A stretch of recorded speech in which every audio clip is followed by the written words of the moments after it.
जरा आँख में भर लो पानी, जो शहीद हुए हैं उनकी जरा याद करो कुर्बानी। दोस्तों, आज है 15 अगस्त 2020 और संयोगवश आज ही हमारा है 15वां एपिसोड समावर्तन ऑडियो विजुअल मैगजीन का। दोस्तों, आज हम आपके बीच जिन हस्तियों को लेकर के आ रहे हैं उसमें आपको कविताएं सुनाएंगे राजेश जोशी जी, कहानी सुनाएंगी हमारी बहन ज्योति जैन। मैंने ज्योति जी को बहन क्यों कहा है मैं आपको आगे बताऊंगा। और हमारे भाई निरंजन श्रोत्रिय जी। तो चलिए दोस्तों, आज के इस एपिसोड की, हमारे 15वें एपिसोड की शुरुआत करते हैं राजेश जोशी जी की कविताओं के साथ। बड़े ही आदर के साथ राजेश जी, आपका सम्मान है, आप आइए और अपनी कविताएं हमें सुनाइए। मैं राजेश जोशी अब आपको कुछ कविताएं सुनाता हूं। पहली कविता है पृथ्वी का चक्कर। ये पृथ्वी सुबह के उजाले पर टिकी है और रात के अंधेरे पर। ये पृथ्वी सुबह के उजाले पर टिकी है और रात के अंधेरे पर। ये चिड़ियों के चहचहाने की नोक पर टिकी है और तारों की झिलमिल लोरी पर। तितलियां इसे छूकर घुमाती रहती हैं एक चाक की तरह। बचपन से ही सुनता आया हूं उन किस्सेबाजों की कहानियां जो कहते थे कि पृथ्वी एक कछुए की पीठ पर रखी है, कि बैलों के सींगों पर या शेषनाग की थूतन पर, कि बैलों के सींगों पर या शेषनाग की थूतन पर रखी है ये पृथ्वी। ऐसी तमाम कहानियां और गीत मुझे प्रिय हैं जो पृथ्वी को प्यार करने से पैदा हुए। मैं एक आवारा की तरह घूमता रहा, लगातार चक्कर खाती इस पृथ्वी के पहाड़ों, जंगलों, मैदानों में। मेरे भीतर और बाहर गुजरता रहा पृथ्वी का घूमना। मेरे भीतर और बाहर गुजरता रहा पृथ्वी का घूमना।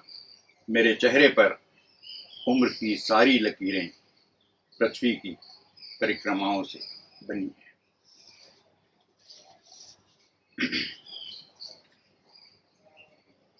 कविता का शीर्षक है एक अलग पृथ्वी। मेरा कोई घर नहीं, पहले भी कभी था ही नहीं, अब तो मेरा कोई मुल्क भी नहीं रहा। ऐसा ही मुझे बताया गया है। तो मैं कहाँ जाऊं, कहाँ टिकाऊं अपने पांव। मैं कोई परिंदा भी नहीं, मेरे पास पंख भी नहीं कि मौसमों के साथ बदलता रहूं अपना मुल्क। पृथ्वी तो पहले ही बांट ली गई, खींच दी गई उस पर अलग अलग मुल्क की रेखाएं। धरती का ऐसा कोई हिस्सा नहीं कि जहां बेवतन लोग अपना डेरा डाल सकें। धरती का ऐसा कोई हिस्सा नहीं कि जहां बेवतन लोग अपना डेरा डाल सकें। कहां किस मुल्क से आए थे मेरे बाप दादे मुझे नहीं मालूम। कहां किस मुल्क से आए थे मेरे बाप दादे मुझे नहीं मालूम। मुझे नहीं मालूम कि कौन थे मेरे माँ बाप। मुझे तो किसी कचरे के डब्बे से उठाया गया। न मुझे मेरी जात पता है, न मेरा धर्म। एक धर्म अपना हाथ बढ़ाता है मेरी तरफ तो दूसरा काट देने को दौड़ता है। इसी चक्कर में अभी तक मेरा कोई नाम भी तय नहीं हो सका।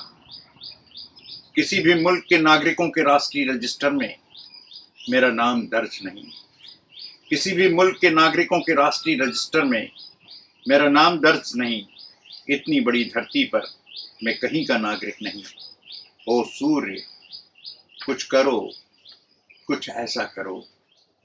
ओ सूर्य, कुछ करो, कुछ ऐसा करो कि एक और पृथ्वी बनाओ जिसे मुल्कों में तकसीम न किया जा सके, जो हर बेवतन का वतन, जो हर बेवतन का वतन हो, जहां हर गणतंत्र से निष्कासित कवि के लिए अपना एक घर।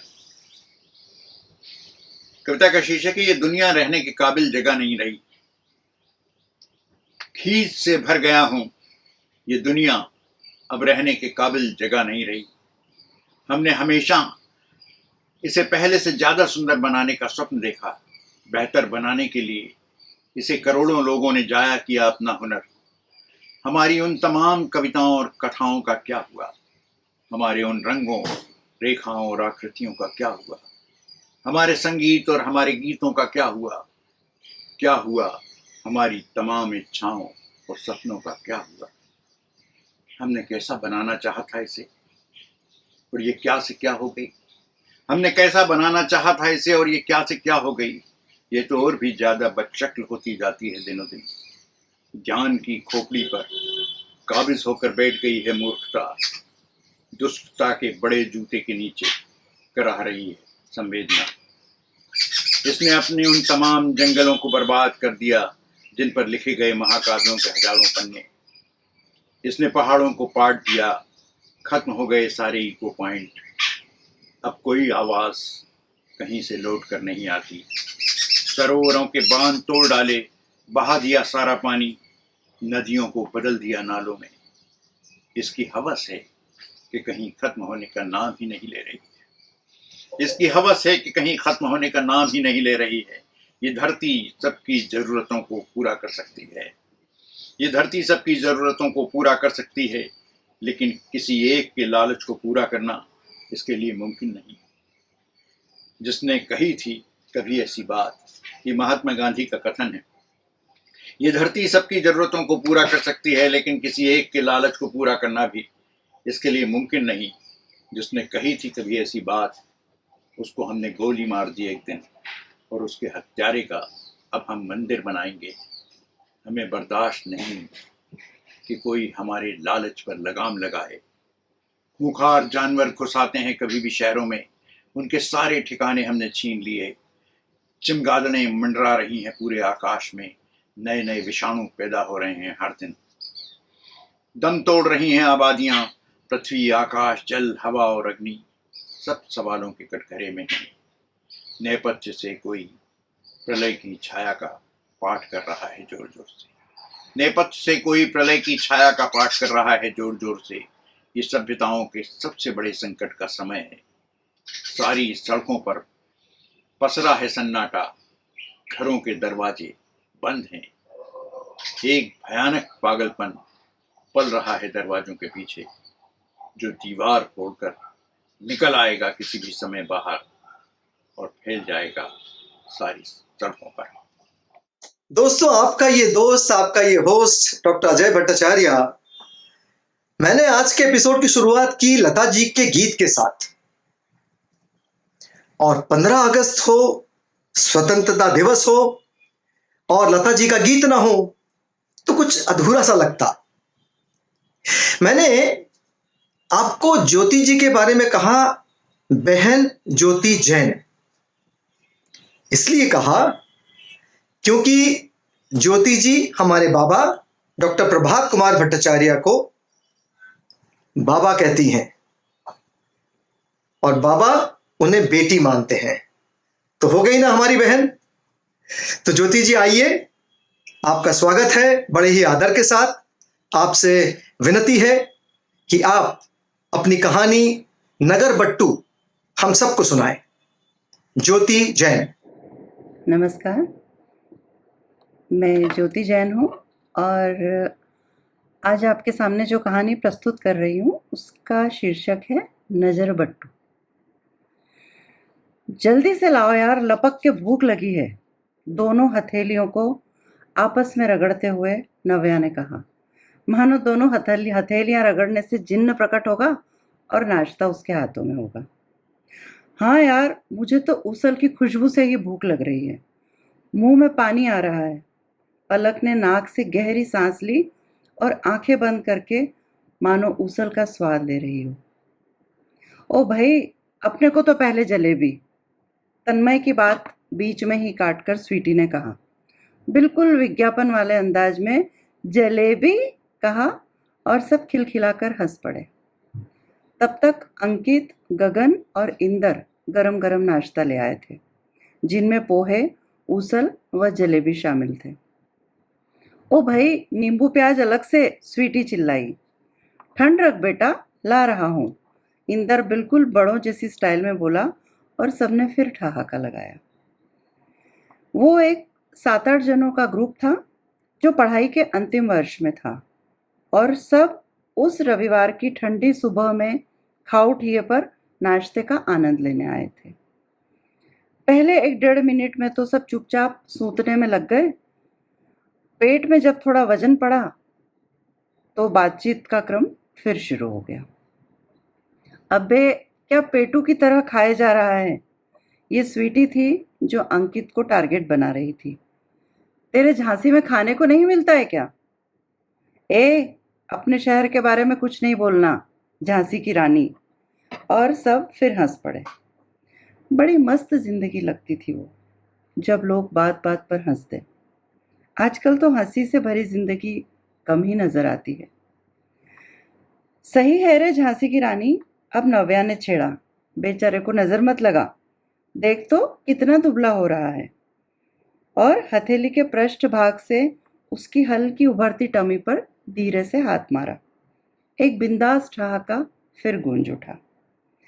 अरे नजर से याद आया, पलक ने नव्या से पूछा, तेरे पैर में ये काला धागा नजर के लिए ही बंधा है क्या? सबकी नजरें नव्या के पैरों पर चली गई।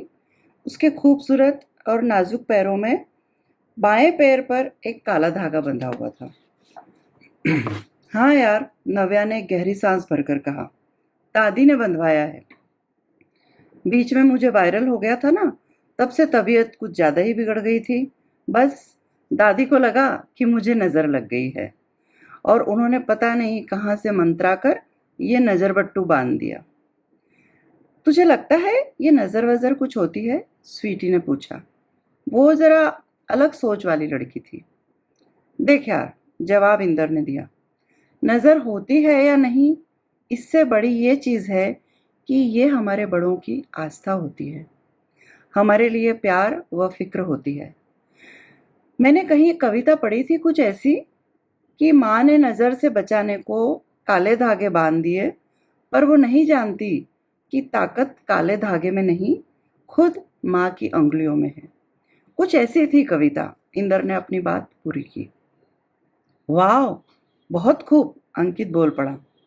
तो ऐसा है भाई कि मेरे खाने को कोई नज़र न लगे, इसलिए मैं भी माँ से धागा बंधवा कर आऊँगा अगली बार। क्या कहते हैं इसे? नज़र बट्टू ना? खाउठिए पर फिर ठहाका गूंज उठा। और इसी बात पर मैं एक समोसा लेने जा रहा हूँ, कोई खाएगा क्या? कहते हुए अंकित उठा। रुक, मैं भी आ रहा हूँ। और इंदर उसके पीछे पीछे चला गया। तभी उन 4-5 बच्चों का झुंड उन लोगों के थोड़ा और करीब खसक आया जो काफी देर से दूर खड़े थे, शायद इस उम्मीद से कि अब कुछ बचा खुचा खाने को मिल जाएगा। दोस्तों की टोली का ध्यान उन बच्चों की ओर गया तो 1-2 बच्चों ने कहा, भैया दीदी कुछ खाने को दिला दो ना, भूख लगी है। ये आजकल की युवा पीढ़ी को शायद हम ठीक से समझ नहीं पाते हैं। ये लोग जीवन को जीना जानते हैं, काटना नहीं। देने का सुख भी ये पीढ़ी शायद बेहतर जानती है, इसीलिए लेने से ज़्यादा देने में यकीन रखती है। स्वीटी, पलक, तन्मय सभी ने एक दूसरे को की आंखों में देखा और शायद सब सबकी बात समझ गए। 2-3 दोस्त अंकित व इंदर के पास आए और उन्होंने दुकानदार से उन भिक्षुक बच्चों को 5 पैकेट पोहे और पाव भर जलेबी देने का कहकर पेमेंट भी कर दिया। धूल गंदगी से काले पड़े बच्चों के चेहरों पर सफ़ेद आंखें चमकीली हो उठी। गरम पोहे जलेबी मिलेंगे, इस विचार ने ही उनकी ठंड भगा दी थी। दोस्तों की टोली नाश्ते का दी एंड करती पार्किंग की ओर बढ़ गई। वे 5 बच्चे ललचाई निगाहों से अपने हाथ में आने वाले पैकेट का इंतजार कर रहे थे, लेकिन दुकानदार को उन्हें देने की कोई जल्दी नहीं थी, मानो उनसे ही भीख ले रहे थे। बड़ी हिकारत से उसने पूरा समय लेकर खाने की पुड़ियाएं उन बच्चों के हाथों में पटक दी। नींबू नींबू तो अलग से दो ना अंकल जी, एक बच्चे ने हिम्मत करके कहा। नींबू चाहिए? साले चल भाग यहाँ से, पता नहीं 10 रुपए के 2 हैं, भागो यहाँ से, इतना मिल गया ना, चल भाग। और उसने धुतकार दिया। 5 बच्चों ने पोहे की 5 पुड़िया व जलेबी का पैकेट एक मटमैले झोले में डाला और एक और दौड़ लगा दी। पार्किंग स्थल से सटी एक जगह थी जहां वे पांचों आराम से नीचे जमीन पर बैठ गए और लपलपाती जीभ व चमकीली आंखों से पांचों ने अपनी अपनी पोहे की पुड़ियां अपने हाथों में ले ली। इसके बावजूद खोलने की कोई जल्दी नहीं थी। यह आश्चर्य की बात थी। दरअसल सबको नींबू की कमी खटक रही थी। पांचों में से 3 तो ऐसे थे जिन्हें नींबू का स्वाद बड़ा भाता था। उनमें से एक जो लीडर टाइप था या वही उनकी अगुवाई करता था, उसने ईमानदारी से जलेबी के 5 हिस्से करके सबको देते हुए कहा, अब बिना नींबू के ही खा ले रहे, जो मिला है वही बहुत है। रुक जरा, नींबू के लिए जिसने दुकानदार से कहा था वो बच्चा बोला, रुकना सब, मैं अब भी आया। और वो एक और भाग लिया। मिनट भर में लौटा तो उसके हाथ में 4 फांक कटे कुछ नींबू थे। वाह, सबको मजा आ गया। कहाँ से लाया रे फत्तू? वो अंकल जी से? नहीं रे, वो कहाँ देता? विजयी मुस्कान से वो बोला, आखिर वही तो नींबू लाया था ना। अपन वो चौराहे से आ रहे थे ना, तभी मैंने देखा था। सड़क पे पड़े थे, कोई डाल गया था, वही उठा लाया। मैले थैले से नींबू पोंछकर पोहे में नींबू निचोड़ते हुए वो बोला, और पहला कौर खाते ही उसने अपार तृप्ति से आंखें बंद कर नींबू का स्वाद लिया। इस सारे घटनाक्रम का साक्षी पार्किंग में खड़ा उन दोस्तों का ग्रुप था जिसने इन बच्चों को नाश्ता दिलवाया था। वे सब पार्किंग के पास खड़े ही बतिया रहे थे, लेकिन अब सब खामोश थे। यार क्या लाइफ है ना इनकी, पलक का गला भराया था। हाँ यार, बेचारे। यार अपन तो कितनी अच्छी जगह है ना। हम सबको जो मिला है ना, उसके लिए हमको ईश्वर का धन्यवाद करना चाहिए, नहीं? इंदर बोला। पर एक बात बता यार, अंकित असमंजस में था। ये जो नींबू उठाकर लाए थे, वो किसी ने नजर उतारने के बाद चौराहे पर लाकर काट कर डाले होंगे। तो ऐसे नींबू खाकर इन्हें तो नजर नहीं लग जाएगी? नहीं लगेगी। तन्मय का स्वर गंभीर था।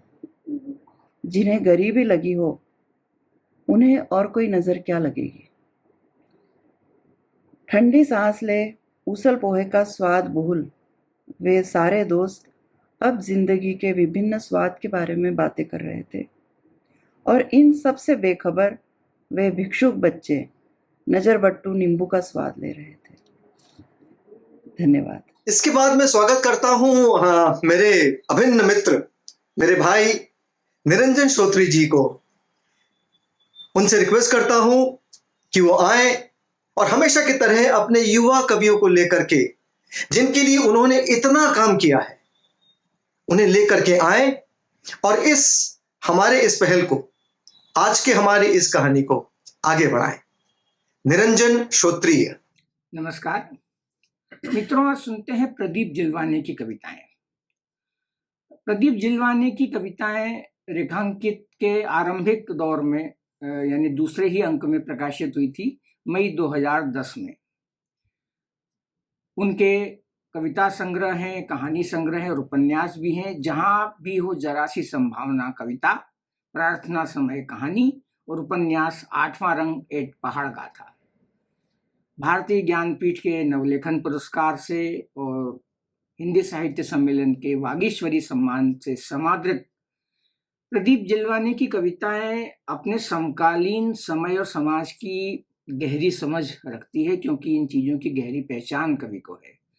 और न सिर्फ गहरी पहचान है, इसे अभिव्यक्त करने के लिए जो एक सजग राजनीतिक समझ और चेतना जरूरी होती है, वो प्रदीप की कविताओं में मिलेंगी। तो आइए सुनते हैं प्रदीप जिलवाने की कविताएं। यह अवसर उपलब्ध कराने के लिए बहुत बहुत शुक्रिया। पहली कविता का शीर्षक है आधुनिक किस्म की हिंसाएं।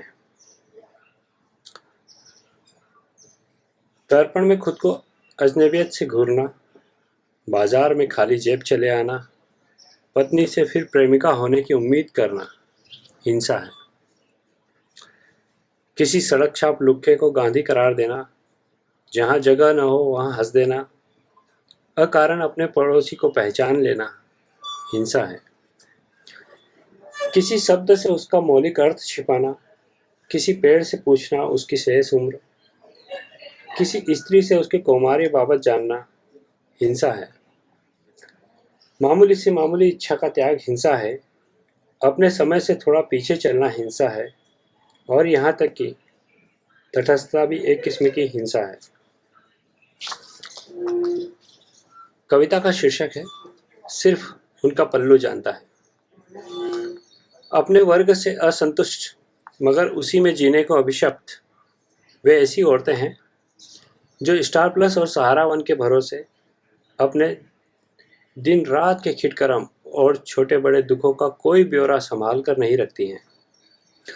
और ये कोई अचरज की बात नहीं है कि 13 हाथ लंबे कपड़ों के बावजूद नाखून भर बाहर झांकते स्तनों की गोलाई काफ़ी होती है उन्हें ऐसी वैसी साबित करने के लिए। यत्र नार्यस्तु पूज्यन्ते, मगर कौन नहीं जानता कि बंद किवाड़ों के भीतर यहाँ नारी को कितना और कैसे पूजा जाता है। और जबकि किवाड़ों के बाहर भी दुनिया अब उन्हें महज देह साबित करने में व्यस्त है। सिर्फ उनका पल्लू जानता है कि वे पसीने की कितनी अभ्यस्त है। कविता का शीर्षक है अंधेरे में हाँक। अंधेरे में एक लंबी हाँक लगाता हूँ और प्रतीक्षा करता हूँ। कोई आवाज़ लौटकर नहीं आती है, अपनी आवाज़ भी नहीं। फिर हाँक लगाता हूँ, फिर प्रतीक्षा करता हूँ, फिर अफसोस, लौट कर नहीं आती कोई आवाज़, अपनी आवाज़ भी नहीं। हैरानी है, कहाँ खो जाती हैं आवाज़ें? कौन खा जाता है इन आवाज़ों को? क्या अंधेरा, क्या सड़कें? अंधेरे के लिए खाने को क्या सिर्फ आवाज़ें ही बची हैं? सड़कें क्या इतनी भुक्कड़ हो चुकी हैं अब? कोलाहल के लिए कुख्यात इस इलाके में अंधेरे में आवाज़ों का इस तरह गायब होना क्या हैरान नहीं करता है? कविता का शीर्षक है सुबह की कविता। रात धीरे धीरे दीवार फांद गई। चांद मेरी छत से होकर गुजर गया। जुगनुओं का शोक गीत अब भी जारी है। गर्मा गर्म मुद्दों की अलाव जलाकर सर्द सुबहों में लोग अपने हाथ सेक रहे हैं और जो थोड़े सोए थे सनसनीखेज खबरों की चादर ओढ़कर अभी भी सोए हैं और बड़बड़ा रहे हैं नींद में। यह समय इस युग का सबसे कठिन समय है और यह युग अपनी उपेक्षा से तिल मिलाया क्रोध से फुफकार रहा है। रात भर की डरी खिड़कियां अभी भी कांप रही है किसी अजान भय से। आदमी के लिए सबसे शर्म की बात तो यह है कि दरवाजे जो महज औपचारिकता थे कभी आज खुलते नहीं, बाहर का शोर सुनकर भी। शुक्रिया, बहुत बहुत शुक्रिया। दोस्तों, कैसा लगा आज का एपिसोड? मजा आया ना आपको कहानी में, कविताओं में? आज का हमारी एपिसोड 15वां एपिसोड हम यहीं पूरा करते हैं। कल सुबह आपसे मुलाकात होगी, रविवार के दिन सुबह। लेकिन उसके पहले प्लीज हम बहुत बेसब्री से इंतजार करते हैं आपके कमेंट्स का, आपके सजेशंस का। और हो सके तो हमें अपनी कविताएं, अपने लेख, अपनी कहानियां भेजिए ना। चलिए, कल मुलाकात होगी। उसके पहले हमारा एड्रेस नोट कर लीजिए। हमारा वेबसाइट है www.samavartan.com। हमारा ईमेल आईडी है samavartan145@gmail.com। यूट्यूब और फेसबुक पर तो हम आपको दिख ही जाते हैं। तो मुलाकात होती है कल रविवार अपने 16वें एपिसोड के साथ। तब तक के लिए डॉक्टर अजय भट्टाचार्य का नमस्कार।